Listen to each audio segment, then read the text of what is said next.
హైదరాబాద్ లో హైడ్రా కోసం ప్రత్యేక పోలీస్ స్టేషన్ ఏర్పాటు చేశారు. అక్రమ నిర్మాణాలు, భూ కబ్జాలు, ప్రభుత్వ భూముల ఆక్రమణలపై కఠినంగా వ్యవహరించేందుకు ఈ ప్రత్యేక విభాగాన్ని సిద్ధం చేశారు.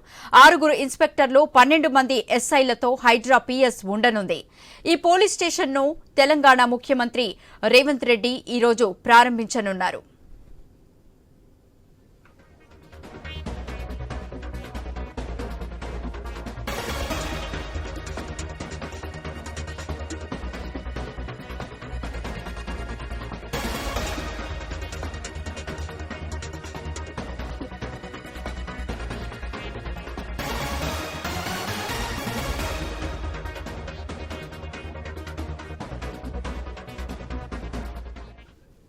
ప్రత్యేకంగా నియామకాలు, నిపుణుల బృందంతో ఇతర పోలీస్ స్టేషన్లకు అతీతంగా ఉండనుంది.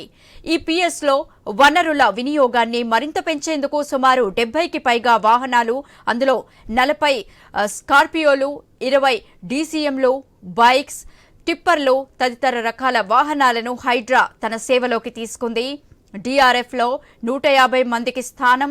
ఇంతకు ముందు పోలీసు ఉద్యోగాలకు స్వల్పంగా తక్కువ మార్కులతో అర్హత కోల్పోయిన 150 మందిని డిజాస్టర్ రెస్పాన్స్ ఫోర్స్ ద్వారా హైడ్రాలోకి తీసుకున్నారు.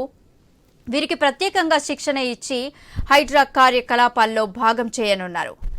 భూములను అక్రమంగా కబ్జా చేసే వారిపై కఠిన చర్యలు ఉండనున్నాయి.